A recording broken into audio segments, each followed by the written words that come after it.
So, I've got one question for you. Mm-hmm. Shall we go with the poop and move to the shit, or shall we start with the shit and move to the poop? Because with Michael Bay, there's really two categories, shit and poop. Yeah, outside of specifically one film that I watched, I can authoritatively say I fucking hated every single one of these movies.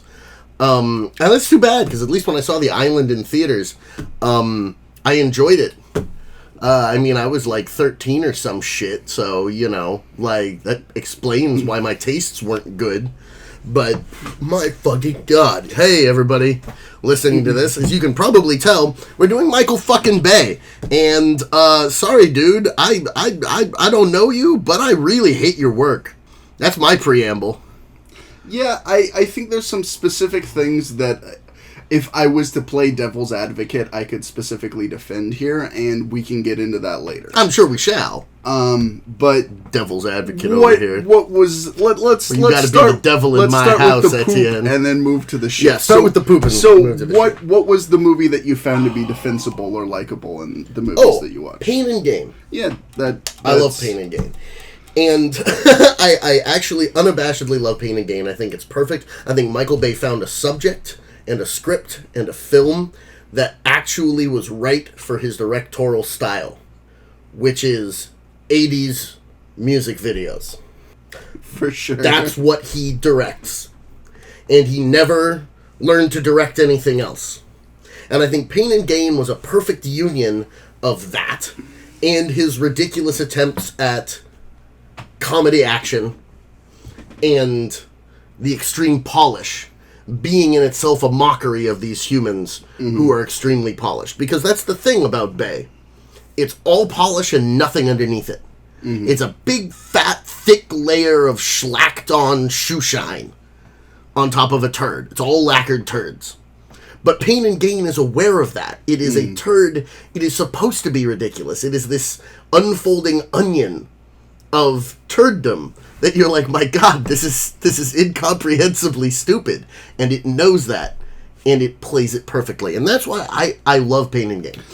Everything else, I thought, does that unconsciously. I really liked Pain and Gain, and I think it's very much a happy accident. Because Michael Bay films are horrifically long, and they spend all these time delving into these characters that at the end of the day you don't care about because the characters suck. Well, and they aren't backed up. It's a 3 fucking hour movie, and I'm supposed to have fucking pathos with this character who's like dying and bleeding out in somebody's arms. I'm like, you introduced him 30 minutes ago. He's had 2 lines of dialogue, and I don't give a shit. Sorry. I totally cut you off. No, that's fine. But I think Pain and Gain is a happy accident because you end up actually feeling for the characters. Yeah.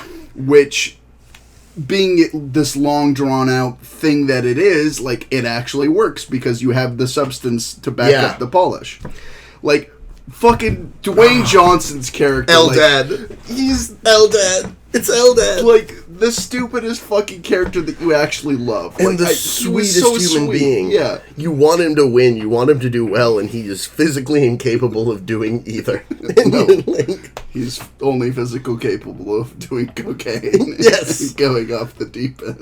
And just breaking things. It is my special gift to protect all of God's creatures. And, like, the beautifully actually, like, rendered characters in that. The 3 main characters. All 3 of them, you're like, you pathetic sack of shit. But also, like, there is something, like... Like, at the end of the day, as awful as Mark Wahlberg's character is, because he's truly a shit person, but he does want to make his community better. Yeah, it's not for the right reasons, like, but... He ripped off the dude because he was an asshole, because fuck that guy. He picked him, and he was a great boss for everybody. He was super encouraging. Maybe he's shitty about these people in private, like, he talks shit about all of them, but, like, he is actively working to do good things for them, other than... He moved into the Jack-Off's house, and he set up, like, this whole thing for, like, the community to, like, neighborhood watch, and, like, getting together, like, once a month, and, like, having barbecue, like... He turned the block into a community. Yeah. Like he did good work, other than the, murder and hand barbecue and torturing Tony we back Shalhoub. up and actually explain what Pain and Gain is a little bit? That would make sense. Pain and Gain is an incredibly unique film. I think it came out in 2013, something like that. It is a true story pulled from an actual series of true crime headlines in Miami from the early 90s. And it is entirely, late 90s? I don't know. I can't remember if it was early 90s or late 90s. Essentially, it's about 3 bodybuilders who are utter fuck-ups and not good at anything else in their lives, deciding that their best way to get ahead and start really, like, using their true potential as human gods is to become standover men, which is a little-known corner of organized crime, originally invented in Australia because Australians don't give a shit, where you find somebody with a bunch of money, with shady underworld connections, who's possibly in the mob or possibly not, and you kidnap them and beat the shit out of them until they sign over all of their property to you, and then the cops don't want to help them because they're a criminal. So, they pick a guy at the gym where all 3 of them work as trainers, and he's a horrible asshole. He's played by Tony Shalhoub, and they decide that he is their ticket to the big time. And it is the most unbelievable shit show. The film opens with Mark Wahlberg doing hanging sit-ups on a roof and repeatedly just going, I'm big, I'm huge, I'm hot, I'm beautiful, I'm big, I'm huge, and doing the sit-ups. And it's one of the funniest fucking things I've ever seen. So that's Pain and Gain. And again, coming from someone who I now vehemently hate this man's work. Pain and Gain is still, like, probably a top 10 movies of all time for me. I really love Pain and Gain. Every single time. Like, the freeze frame later on where it just stops in the middle of Dwayne "The Rock" Johnson barbecuing hands on the street. Human hands on the street. And it freeze frames in the middle of him waving at the neighbors. And it just says, remember, this is still a true story. And it was like the first time I was watching, I just about died. Like... So yes, that's the explanation of Pain and Gain. But one of the things that I really liked in it stylistically too, like just jumping way the fuck back, is the like baton pass from the characters to each other and the narration. Yes. Like I know some people are against, narration, like why tell us when you can show us or whatever the fuck ever. But I thought it really fucking worked in that film. Like just great job. Oh, yeah. Well, as with any tool, I think that narration can get crappy, especially if done incorrectly. I think a great example of this is the classic Dune movie with Kyle MacLachlan as Paul Atreides. They tried to do all of the internal dialogue that happens in the book, because there's a ton of people like thinking about shit, as narrative voiceover. But they did it really poorly, because it's just these long voiceovers of the characters staring into space being like, what am I doing? What am I doing? And I think that when narration does that, where narration is, instead of it being something that adds to what you are being shown, it being the entirety of the narrative and the explanation on its own, I think that then it fails, it falls down. But again, you're absolutely, like I totally agree. He used it so perfectly in that film because it is always addressing on top of what it is. There's a counterpoint to, like, all of the scenes of Dwayne Johnson talking about, like, his past and stuff like that. He has this explanation that is then a creative and a funny counterpoint to the things being shown. Like, his whole talk about, like, being saved and, like, his purpose as, like, a protector and everything, while he's, like, beating the shit out of the guys in the prison yard. It's the complete antithesis. And without both pieces, that wouldn't have been so fucking funny. Like... And yeah, I think he definitely, that's one stylistic choice. Another one that I think really suited him, again, was the polish. The oversaturated colors, this like crazy idealized super reality of these guys all hopped up on massive amounts of steroids, believing that they are God's gift to the world. Like, truly. Believing that they are God's gift to the world. As well as the ridiculousness of the whole thing happening in a sex toy factory. Like... Which I think is one of the strongest themes throughout Michael Bay's work, is trying to inject this element of the ridiculous into serious situations. And I think that it kills a lot of his other movies. I would 100% agree with that. We don't have to get there yet, but I was watching Transformers 4 for this. Oh, God. I don't even remember the name of that Dark one. of the Moon. That's the third one. Age of Extinction. Yes, Age of Extinction. I didn't watch any of the Transformers movies for this. I tried to. That's fine. And I was just like, John Goodman plays one of the robots in it, and he has like all these. What? Oh God! All these one-liners that are supposed to be snappy and catchy and funny, and they all suck. And I'm just like, just shoot me now. Oh God! And he just has so many one-liners, and the only movie where the one-liners work is fucking Pain and Gain, because it's ridiculous. It's like Michael Bay parodying himself for a film and going all the way with it and it working. It's like the strangest meta mockery of like the one-liner is bad, which makes it great because these guys are terrible at what they do. And that was also something that I really enjoyed about Pain and Gain, is that it's him embracing his characters being terrible at what they're doing. Because in most of his films, everyone's fucking incompetent, but they're supposed to be the best. Expert. Yeah. And then you get to Pain and Gain, and they're like, we're the best! And they're terrible. They're actually incompetent. Yeah. And I was like, you finally got it. And I was originally going to have Pain and Gain be the last movie that I watched before coming into this podcast. Like, because as a mea culpa to the audience, I was a complete, for want of a better term, goober. I don't know how to describe it. I thought we were recording this like last week, so I like power watched a whole like bunch of... We were supposed to, and then car bullshit happens. Oh God, that's right. I'm sorry, I'd spice this with the other time where I just screwed up the schedule and was like, aha! No, this is loosely my fault, I guess, because Nissan customer service is bullshit. See, I blame the city of Glendale for existing. Yeah, no, I very much... I think if Michael Bay was to direct the city, it would be... With the polish? Like the horrible shellacked visage? Like the Americana at brand is Michael Bay the Mall. Jesus Christ. I'd never even considered that. You're absolutely right. You are so fucking right.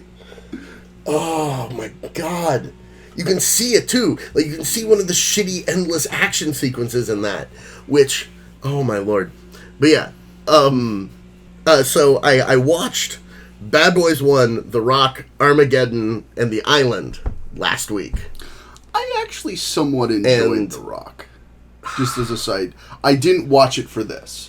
Okay. I watched it like a couple months back while drinking some beers with some friends. And like it wasn't a great movie by any stretch of the means, but I think it was a good enough time. No, and I wish that I had that experience today, because today I watched Bad Boys 2. Right before I came here, which was a bad idea, because I just hated Bad Boys 2. But again, I think that I could have enjoyed Bad Boys 2, I could have enjoyed The Rock, if I had watched them like you did. Like with some buddies, getting drunk, laughing at this stupid, over-the-top action movie. When I watch things for this, I watch it analytically. And I am sitting there, and there's so many elements that are crap and are bugging me. And because I wanted to watch through, like, in order, I wanted to, like, watch the progression of his shit. The Rock is his second movie. So coming out of Bad Boys, which I really don't like, the first Bad Boys film, it bothers the ever-loving shit out of me. Coming into The Rock, then, and being like, it's all the same fucking tropes. Are you shitting me? And then having Nicolas Cage be so worthless in that film. Like, utterly worthless. Ed Harris and fucking Sean Connery are the only goddamn reason to watch the film. And that's thin. Well, side note off of that, too, that's the thing that I've been continually impressed with Michael Bay, is that he makes films that I dislike with people that I like. Yeah, and he reuses them. Yeah. Like good actors, like Steve Buscemi showing up over and over, Ed Harris showing up over and over, Michael Clark Duncan showing up repeatedly, and I'm like, why the fuck are you guys... Oh, the money. Ed Harris is also in Pain and Gain, and... Yeah. And that's, again, like, Ed Harris, like, Mark pops up. Wahlberg is in the later Transformers, and he's in Pain and Gain, and... Like, he likes using his core of actors, which I get. Especially because you know that they're going to tolerate you making a plot that makes no fucking sense. The magically multiplying Haitian gangsters in Bad Boys 2 almost gave me an aneurysm. They literally, in 3 progressive shots, there's 3 of them. Then there's 5. Then there's 7. Damn it. And this is as you're watching them get shot, there are more in their encamped position, completely surrounded by cops in the middle of a traffic accident that they got 1 carload of guys into. Like, 1 car made it to the accident, crashed into the giant thing of cars, and suddenly it's clown car Haitian gangsters. Yeah, no, that is totally the scene that I like rolled over to and like half watched, half asleep. And you That's were like, part of my 10%. what? Well, again, like, I really liked that specific scene for the action elements. They don't make sense. Like, I think that in some ways Michael Bay is a director that's either our times are symptomatic of directors like Michael Bay, or Michael Bay is a director that's symptomatic of our time. Yeah. When you have such a focus on, like, make this look beautiful, make this action-packed, make this interesting. When you talk about, like, shortening attention spans and less, you know, interest in actual story, it's whatever physically grabs your eye. Yeah. I think he's absolutely great for that. Like, it really saddens me and sickens me at the same time, because that's not what I like. I'll fucking watch a black and white fucking movie that has a good story. I don't give a shit. Yeah. And, like, that whole element of that, I love that you said that, because that was something that really stuck with me, is everything he shoots is beautiful.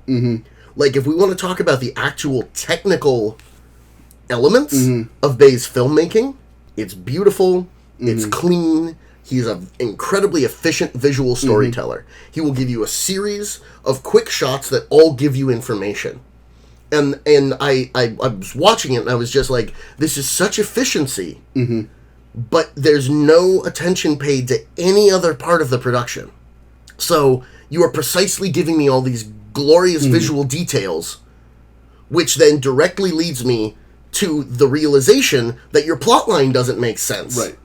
And it's literally like he breadcrumbs it. There's fucking it's an airport landing strip with like guys with like the fucking like orange cone deals, like flagging you down to the wait. This whole point I just made is stupid because it goes directly into a plot that doesn't make any sense, and it's still beautifully visually told, but it's empty.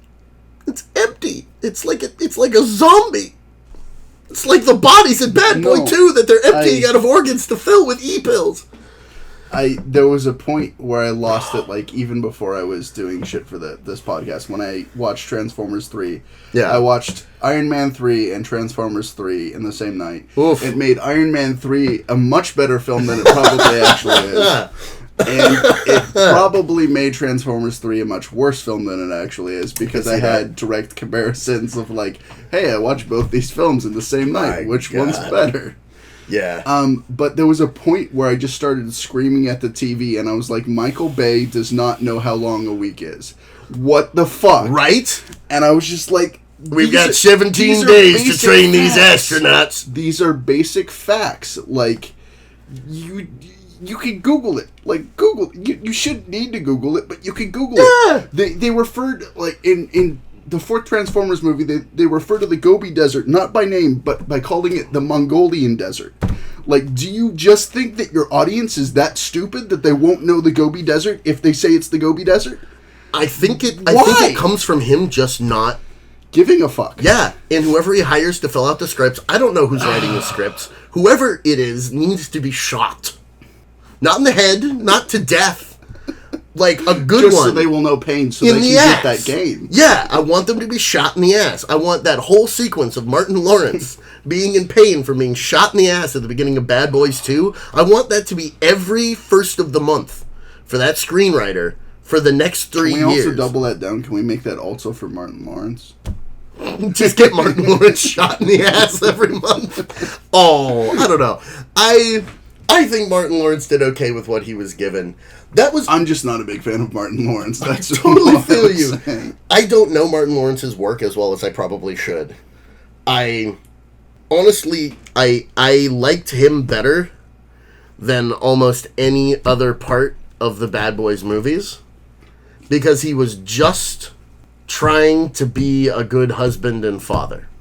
That was his goal in those films. While literally every single person in his life shits on him. That is both Bad Boys movies. And I'd watch it, and I'm just sitting there, and I'm like, you're just taking it.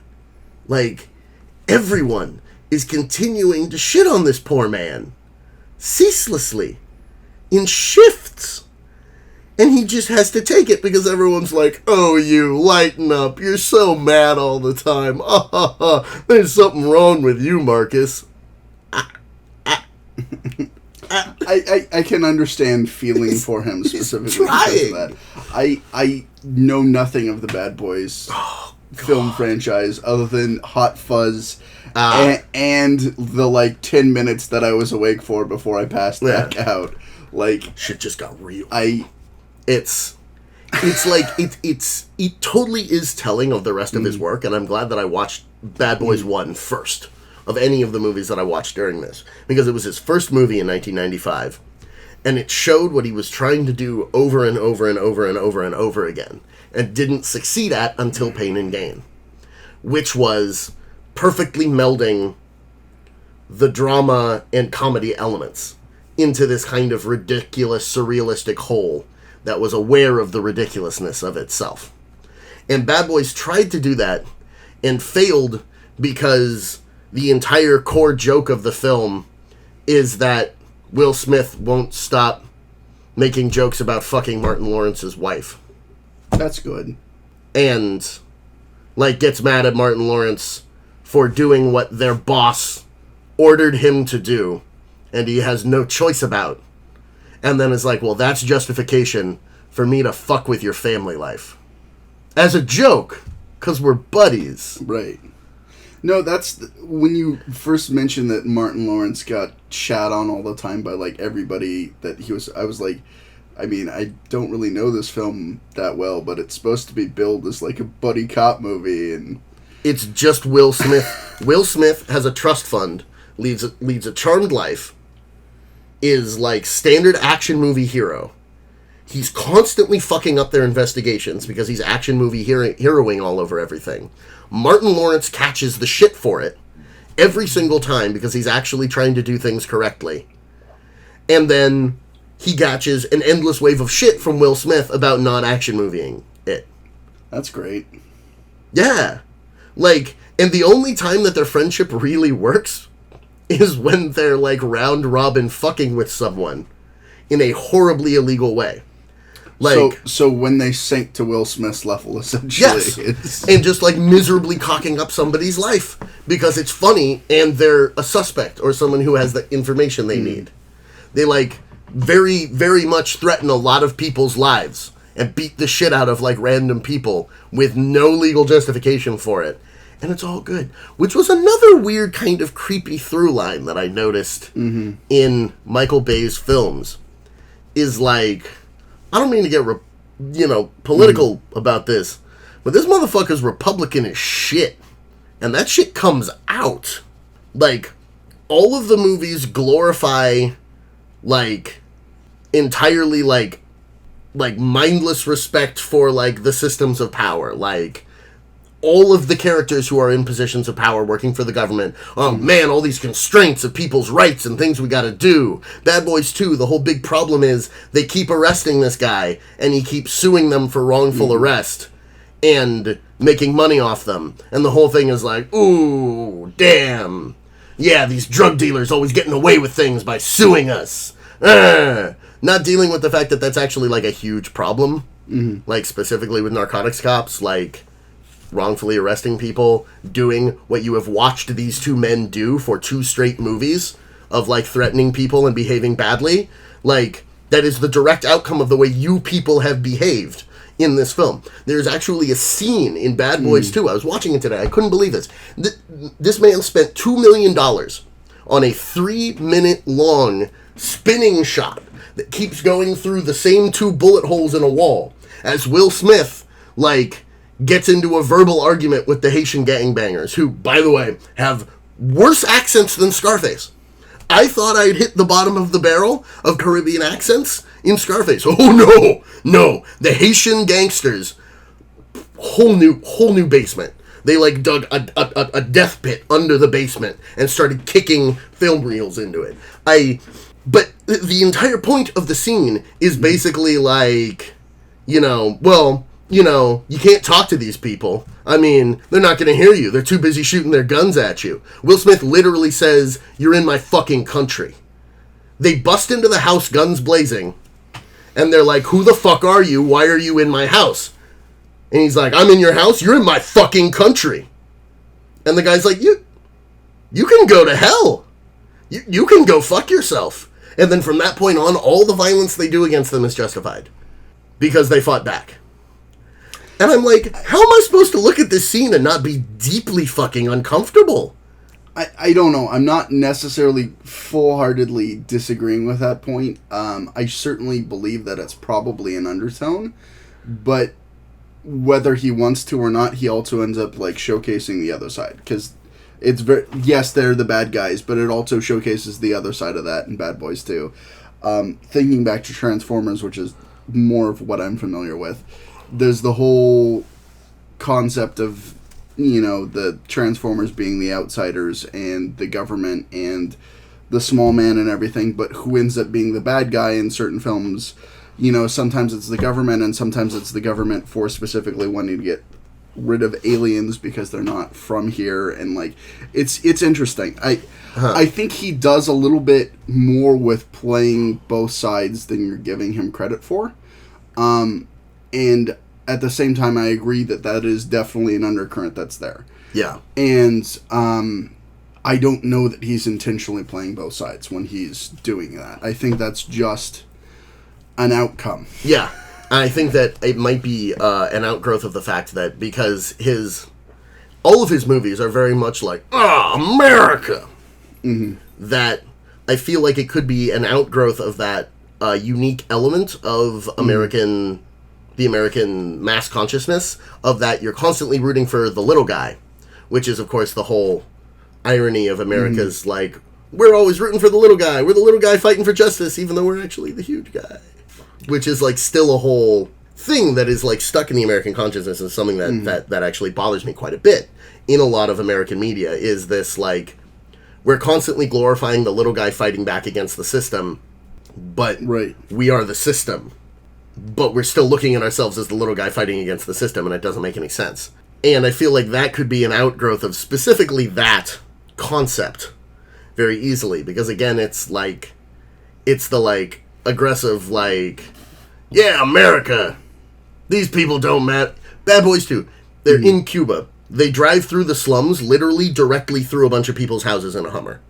They kill God knows how many of these people. And the whole thing is justified because, they make cocaine here. No, I completely... I understand what your point is. Yeah. I guess I've seen enough of the flip side that I'm not discrediting that at all. I think that's no, but you've seen a different. True.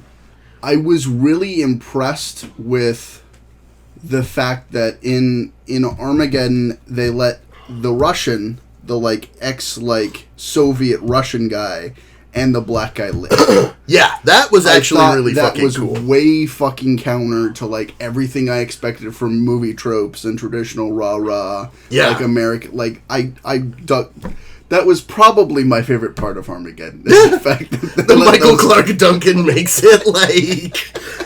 Because I remembered him dying, like, right after they crash on the fucking asteroid. And I didn't watch Armageddon since I was, like, 8. Like, I saw that shit when I was, like, 8. And I hadn't watched it since then until now. So my memory was that Michael Clark Duncan went down, like, right when they fucking land. And he didn't. And I was like, what? Yes! Yes! Yes! Black dude made it! And the Russian dude made it! Like, he jammed the Russian guy entire reason that they made it out of the rock. Yeah, he just fucking hit the machine until it worked, but, like, he saved the day. It fucking worked, yeah. Like, no, which... The entire Russian thing in that one is funny, too. It's kind of like a post-Cold War, like, yeah, he's been stuck up here for, like, 2 years alone, and, like, the whole thing is this jank bullshit that he's, like, basically holding together with tape. And I'm like, okay, no, I feel you had to take your little pot shots at Russia there. Like I get you. But, like, that dude is still such a badass. He's handling his shit. Yeah, he is handling his shit in a way most of the other characters in that film do not. Like, and oh my god, Ben fucking Affleck. I want to shoot him in that movie. Every scene that he's in. Like, the more I watch his work, the more I realize that I only like his acting in 2 films. Would you like to get into that at all? Good Will Hunting and Dogma. Yeah? I've not seen any other performance by him where I don't want to kick his ass until he is no longer on the screen. I like Ben Affleck in a couple of other things. I'd have to, like, pull up his filmography to, like, really refute that point. But even the stuff that I like him in, I think that he has enough of that cocky dick persona that, like, you're like, yeah, I'd like you to win, but I'd also like you to get punched in the face. Like, I can feel that. And, like, I mean, definitely even in, like, Dogma, like, you know, I think he does a really good job, but I also want him to get punched in the face. Yeah. You want him to get his ass beat. Which is that whole... But that's part of why... Because that character actually has depth. Like, the whole scene of him fighting with Matt Damon in the basement of the parking garage after everything goes down. Where Matt... like the fucking Morning Star. Yeah, like, that scene... Like, the first time I watched it, it gave me chills, because the acting was so good, and I just got goosebumps again talking about it. And, like, I think that he gives such a powerful performance in that, with still, you know, working with the fact that you want to kick his ass.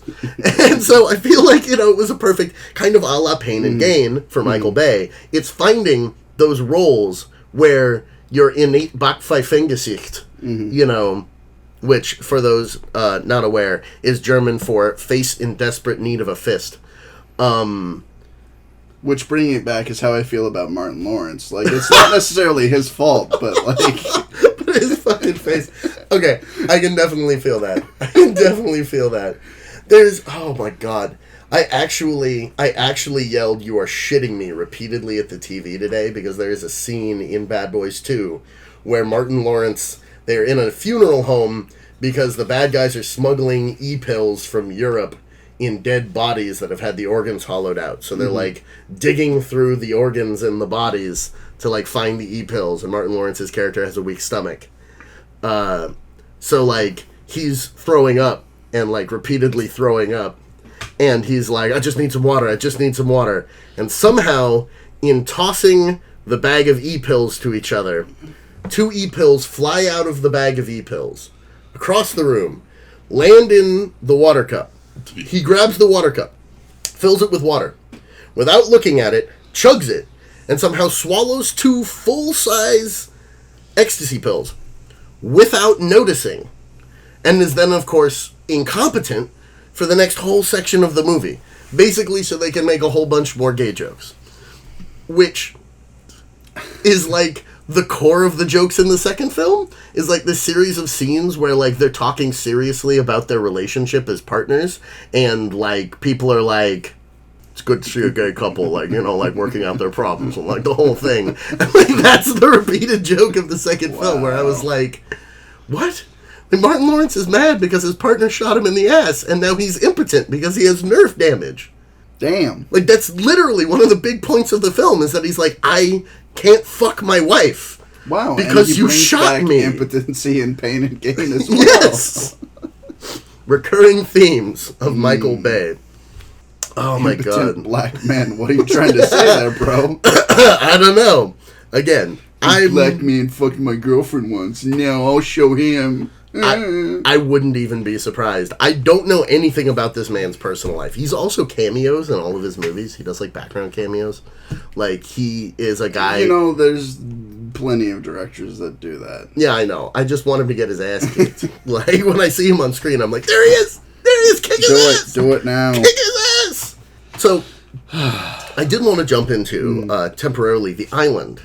Because The Island is an intriguing enigma from... looking at Bay's other films, because as far as I can tell, the only two that are actually trying to be 100% serious are The Island and 13 Hours. And I didn't watch 13 Hours because 13 Hours is just Benghazi the movie. And considering... propaganda. And how Republican as shit the rest of his work is, I was like, I really don't want to watch 13 Hours right now because my blood pressure is already way too high. The last couple of weeks, it's just been bad. But The Island is like his other attempt at like a totally serious film, as far as I can tell. And he does such an interesting job of building the world. Like, the whole first part of it, it's the only time where he doesn't just, like, crudely chop out the information at the beginning of, like, almost all of his films. Mm-hmm. It's like, they shove the exposition down your throat right at the beginning. It's, like, all clearly laid out. And then draw it the next 2.5 hours, yeah. Yes. While nothing happens. Like, most of the movies, the entire plotline, I'm like... only 4 things happen in this movie, and it's 2 hours and 45 minutes. Like, how the fuck did you manage to make this last? Like, Armageddon, I was like, they're not even on the thing yet. Mm-hmm. They're not, okay, they're finally on the thing. Are they gonna, no, they're not gonna do the thing. I'm gonna have to wait. For them to actually do the thing. Oh my god, you're shitting me. Yep. But, with The Island, they did this, like, wonderful, slow opening of it and exploration of it. And then later on, it gets a lot more jokey. And there's some weird shit like that. But I thought that it was interesting watching him try to do a serious movie because he just doesn't know how to do it. And you, like, get to the certain point in it where there's, like, no real reason that Jimon Honsu's character backs the clones at the end. There's, like, none of it makes sense. Sean Bean is just a super martial artist because he's, you know, not a biotech millionaire or anything with endless guards. It's like the whole, like, every bad guy has to be, like, a final boss, even though it doesn't make sense for most of these bad guys to be final bosses because they're like random businessmen and shit, and it's like, why is this guy hard? Why is this guy hard to kick his ass? Because then there won't be a final action sequence, Patrick, and that's what Michael Bay needs. Yeah, that's true. I hadn't realized how there's all the Michael Bay explosion jokes. Yeah. Rewatching Armageddon, I was like, oh my god, yeah. Yep. Yeah. No, I think that's that and Pearl Harbor are really what, like, nailed that down. I need to see Pearl Harbor. I missed Pearl Harbor on this one. It is over 3 hours, and that's why I was like, I am not doing this today. The movie Pearl Harbor is longer than the attack on Pearl Harbor. Yeah. It starts in, like, a random scene from, like, 1922 or something, and then it cuts to, like, the 2 guys in training, and then, like, one of them goes off and serves helping out Britain as a fighter pilot, and then everybody thinks that he's died. And then, like, they're like, oh no, what will we do? And then he comes back and things are tense between him and his friend because his friend is fucking his wife. Yeah, because Michael Bay.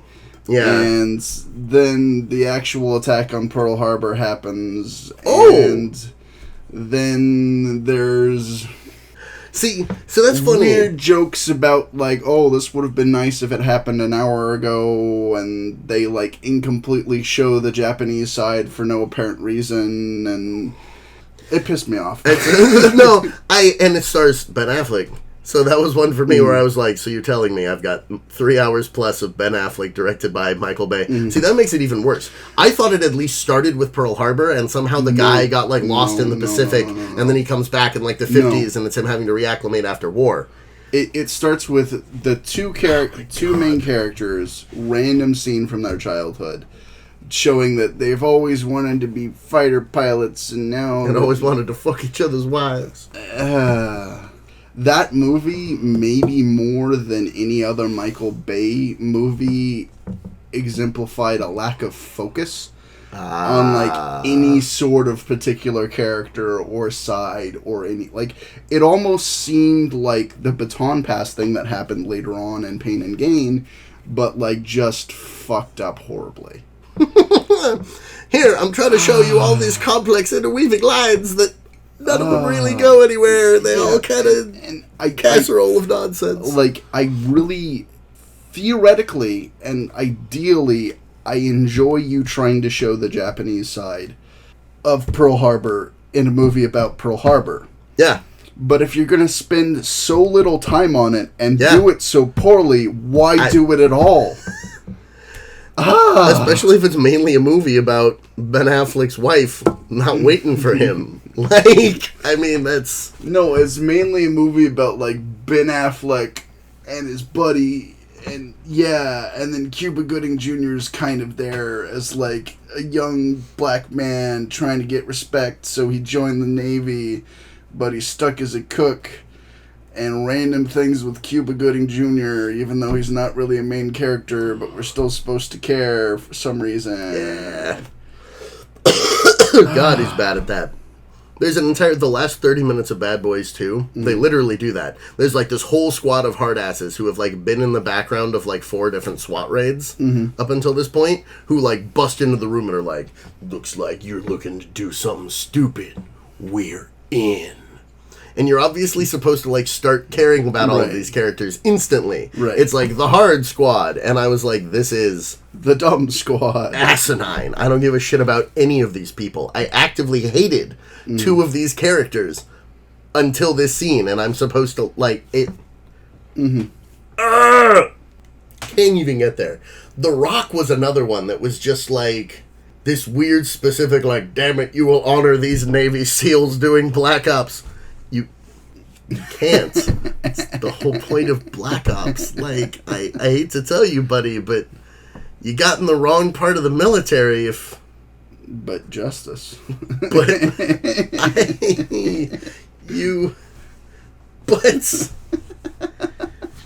And that shit, dude. Like, my biggest problem with The Rock, I'll be dead honest, was how many times everyone gets hit in the head in every fight scene.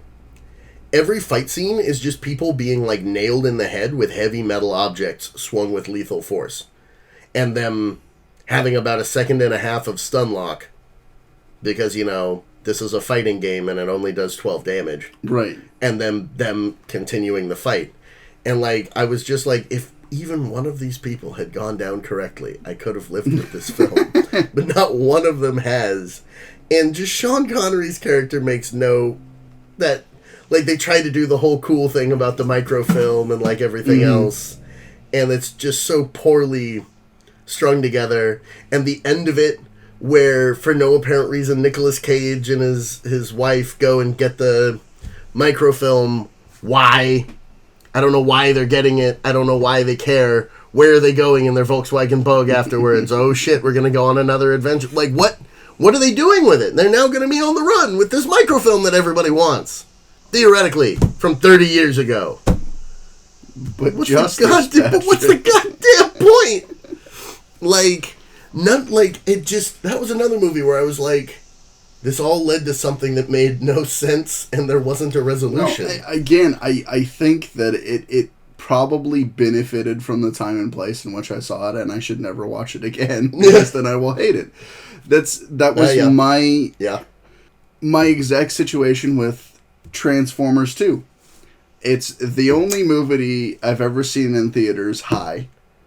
Oh, wow. And I thought it was amazing. Because I was stoned. I saw it at like 2 a.m. on like opening weekend, stoned off my ass in a theater in Olympia. And the movie was awesome because if you're stoned, all the cheesy, stupid, catchy one-liners work. You're like, yeah. No, that's very true. I feel that. And I need to never see that film again. Because from what I've heard, at least up through 3, that it was by far the worst Transformers movie. Oh, God. Which says a lot. And there's, like, stupid, like, racist robots that are thrown in without much racist cause. Robots? Yep. Yes! What the fuck? Well, there's, like, weird, like, racial stereotype robots and things that are potentially, like... like, they have a Japanese samurai robot in the 4th one.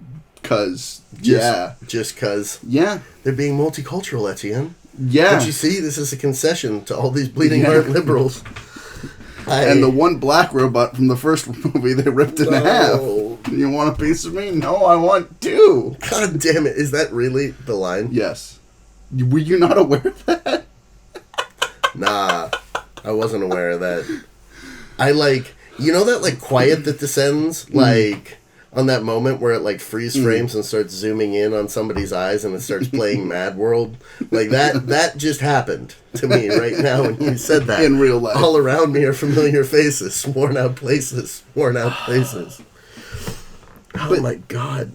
Also watching Transformers 4 for this, I was deeply unhappy because of how long it was and how drawn out the story was and how so many of the story elements and the characters are just fucking worthless. Yeah. But the last 20 minutes of the film is actually awesome because you just get to see all the Transformers fighting and I'm like, just do this. Yeah. Dude, this is the film. Just show me all the ass beating. I don't care about these people. I don't care about Mark Wahlberg's underage daughter being with a 20-year-old man. I don't care about that.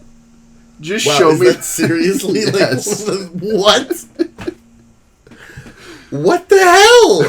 Dude, he's got way too much weird shit like that. He's got way too much of that shit. They actually made it a point of the film. And people told me about it, and I thought, that's weird and wrong. And then I finally saw it, and the fact that people told me about it did not help at all. In some ways, it was worse, because I was like, nope, they were not lying to me. In fact, they understated the creepiness of the situation. Oh, Romeo and Juliet clause. I happen to have this in my wallet, because I carry this with me at all times. Because I know this is quasi-illegal, that I'm fucking somebody who's underage. Haha, legality. Around me are familiar faces. Oh my god, but that's robots terrible. are awesome. Yeah, the robots sound great. Again, like, so much of it, I feel like if he had someone else that he was working with who could, like, focus on plot and writing, I feel like he could do a lot better. Which is why, honestly, it makes sense to me. Also, it's funny that all of his early stuff is produced by Jerry Bruckheimer. Because that whole over-the-top, ridiculous action style that he had in the 90s perfectly lines up with Jerry fucking Bruckheimer. But that's why I think that, honestly, it does make more sense for him to be on the production end of it. Like, if you look at I was looking at his IMDb, and I was expecting it to be primarily director credits. No. It's not. It's producer credits. He has 47 producer credits. He has that money now. Yeah. And he turned his money towards a whole bunch of other projects. I mean, the Freudian slip isn't wrong with the amount of fucking product placement in every one of those goddamn movies. Right. Oh, God, the Bud Light and Transformers 4. It's everywhere. Oh, my God, really? Yeah. Wow. There's even a point where, like, a Bud Light truck spills over, Mark Wahlberg grabs a Bud Light and, like, drinks it in front of somebody as, like, a fuck you. Man. Because I'm drinking Bud Light, the king of beers. It's not that full on. Does the full tab, like, drink it and smile and look at the camera, like... They might as well have with the fucking Cadillac in Bad Boys 2. Like, I'm not even, like... It was just something I noticed in the earlier guys. I lost track of what I was bitching about. I don't even remember now. Like, I just fucking hate all of it. We were talking about him as a producer. And that it makes sense that he's moved over to that side of it. Yeah, because, like, again, like, the clean visual storytelling... Or, like, if he was in as a cinematographer. I'd love to see that. I figure that his like, those skills are fantastic. But he needs to, like, work with a real auteur.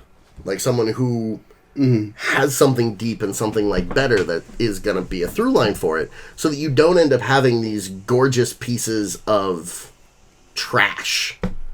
Because that's what it is. Trash. Like, he directed the Bat Outta Hell music video. I love Meatloaf's Bat Outta Hell. You'll never get me to say otherwise. I adore that fucking song.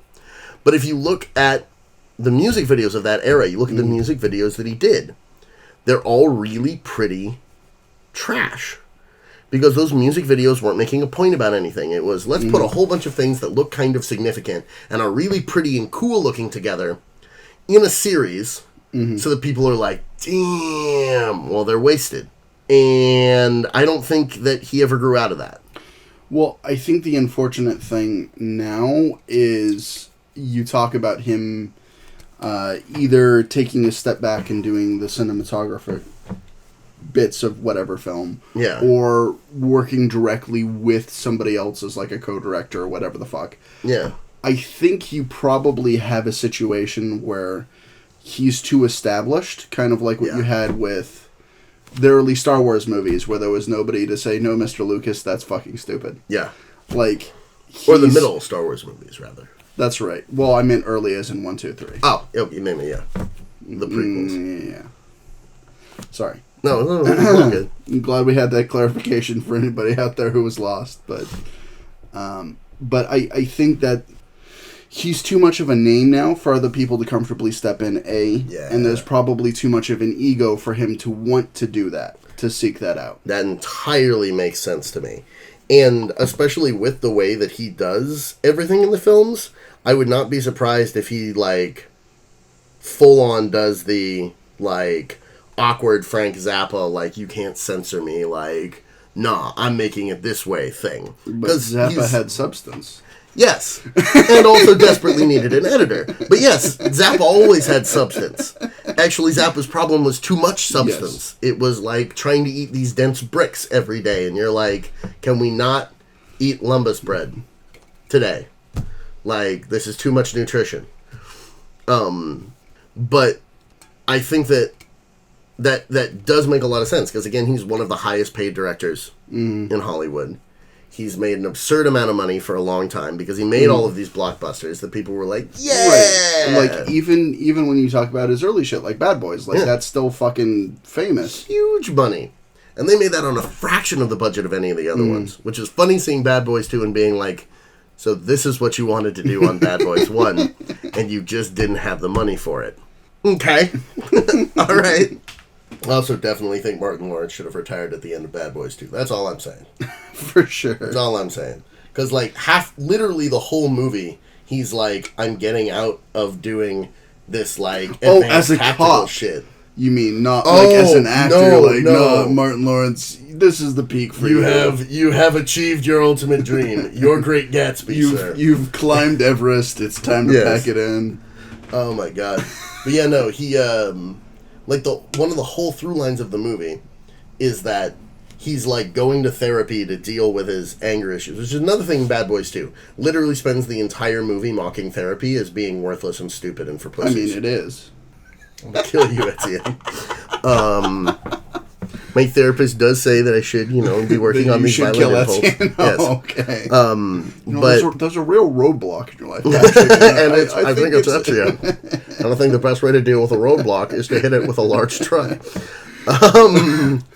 Or you need a jackhammer. You need a jackhammer to remove that roadblock. So I'm saying take a jackhammer to Etienne and problem solved. Yeah, we'll all be good. Do not call me from jail. I will not pay. I will not pay for your collect call. No, but like he's like going to therapy and trying to deal with like having a better relationship with his family, which is permanently fucked all the time because of his job and because of his partner. And he finally reaches this point where he's like, I need to not have Mike be my partner.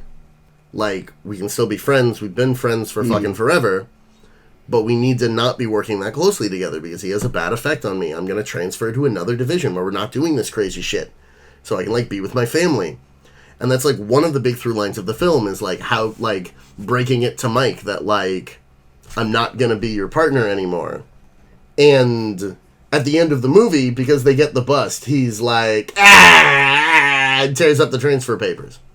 And I'm like, this doesn't resolve any of the other issues that you had with, like, your friend treating you poorly. Acclaim and justice. Or your impotence, which is only briefly solved when he takes all the ecstasy by mistake. Excellent. Yeah. Excellent. Because, of course, ecstasy gives you a massive erection. Yeah.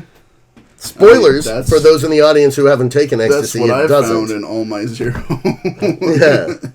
No, there's like widely like circulatable materials about the fact that it actually makes it really hard to get an erection, which is why I was like, really, guys? You didn't even. Again, no research. Google, not even once. Yeah. Well put. When Michael Bay dies, that should go on his tombstone. Google, not even once. Also, sexual tension with wife. Oh, dear. But yeah, so I'm glad that we did this trawl like all the way along the bottom. You know, I feel like we really did like we catfished it today. Yes, we did serious catfishing, fishing for cats at the bottom of the river. They're all dead. Yes, just like Michael Bay's films.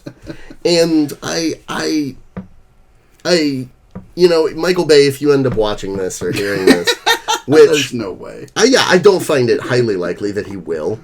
But I just want to say, like, again, like, you are a man with tremendous talent and skill. Please fucking use it correctly, because I now know that you have the ability. You made Pain and Gain. It's beautiful. It's a glorious film. And looking at the rest of your filmography, I feel like everything that you ever made was like you practicing to be able to do a small element of Pain and Gain correctly. You managed to finally make one good movie. But I believe in you. As much as I hate your work, I believe in you. Please try to make something else good. See, I know that this is your plea specifically to Michael Bay. Yeah. And if Michael Bay's listening through the entire podcast, I'm sure he's discovered several salient points that, you know, therapy's bullshit and he's not going to listen to this. Of course, but besides that, you know, checking himself before he wrecks himself is also out there. But I think Pain and Gain was more of a happy accident than a step in the right direction. Yeah. Considering the amount of films that he's gone on to make since then, and not learning elements from the recipes of success, because everything else still ends up being a summer blockbuster. Everything else still ends up making tons of money. Yeah. So he's not learning. It was just a happy accident. Yep. So, all right, I take back part of what I just said, Michael. I don't necessarily have faith in you, because that was actually a very cogent breakdown. So what I'm going to say is this. Please get your shit together and start getting it so that I can believe in you. So if you can pull another good film out of your ass, I will eat my words. Beyond that, I will eat a shoe, and I will put the video on YouTube. Damn it. I will eat a shoe. Just please. Is it like a flip-flop? Is it like a high heel? No, see, like that's going to be the 11th. Like a loafer? That's going to be the Act 4 reveal. Oh, okay. Is that actually secretly it's been an edible shoe all along and there was no threat. However, there is a backup bomb underneath the observatory, and if they do not give me my $100 million, then, you know, what are we going to do? Excellent. Yeah. Like, also, Alcatraz. Why Alcatraz? Because it's iconic. Like, do you need another reason, Patrick? Yes. I need a good one, for fuck's sake. I need a good reason. Also, the just levels of not making sense with the toxic gas. It's a nerve agent that boils your skin off. Wait. Science. Spelled with an X. Like, oh my lord. Can we also discuss dead-eyed fucks as bad guys in the entirety of his work? Seems to be another through line. I didn't notice it, but I'm not disagreeing necessarily. What was your... Like, I presume you're drawing mostly from, like, Bad Boys? From Bad Boys, but also, I guess it is actually mainly just Bad Boys. I was thinking that it was wider than that. But, yeah, I guess it is primarily Bad Boys. The bad guys in both movies are foreigners with dead, weird-looking eyes who speak in slight, kind of shitty accents and mostly speak in English when they should be speaking another language. Right. And have poor decision-making skills.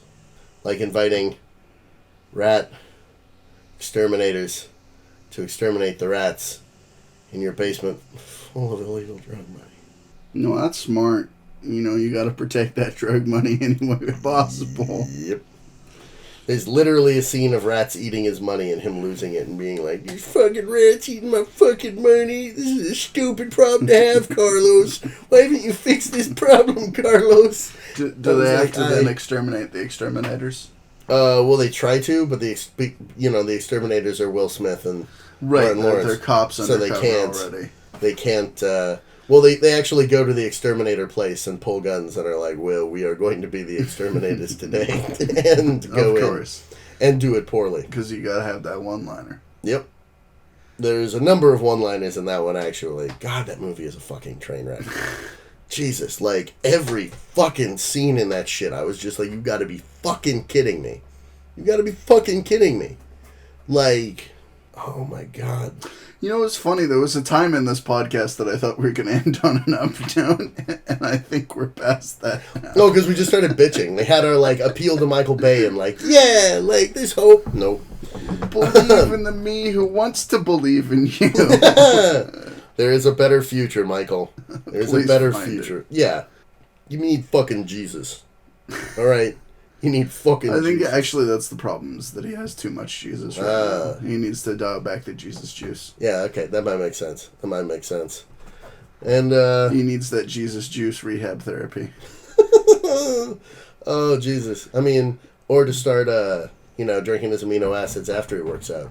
That's true. As well as before. That's true. I mean, anything to get those protein building blocks, get that muscle growth, get that good stuff. Oh yeah. Notary Public. Tony Shalhoub. I love you, Pain and Gain. Don't ever go changing. Well, good night, and get pumping. Yep. Get busy living. Or get cracking. Well, the fucking links that Robot Chicken actually went to like make their Armageddon parody like perfect. Like, there's the multiple Star Wars references throughout. They have Harrison Ford as fucking going into space. They have fucking Aerosmith. There's Aerosmith throughout, including Liv Tyler, Steven Tyler's daughter, being a fucking character. Like that's the one weird thing with Michael Bay films, is that so many of them have made the mainstream penetration. I alluded to it earlier with Hot Fuzz, but like there's so many things that I've seen referenced or parodied like before I've even seen the fucking film. That you're like, my God, that's what this is a joke about. Like, honestly, before we started this podcast, my things for Michael Bay were like South Park, Robot Chicken, and like the Transformers movies. Because that's mostly what I was familiar with. And I've seen a ton of jokes about him on Family Guy, which is like mostly my exposure to Michael Bay. It's like all of the Michael Bay jokes about the explosions. So, I totally feel that. And I think that was a valid reason to extend the end of the podcast. And I guess that's one thing that we can be thankful for, is that even if Michael Bay doesn't turn it around, at least we can laugh at him. Very true. Good night, everybody.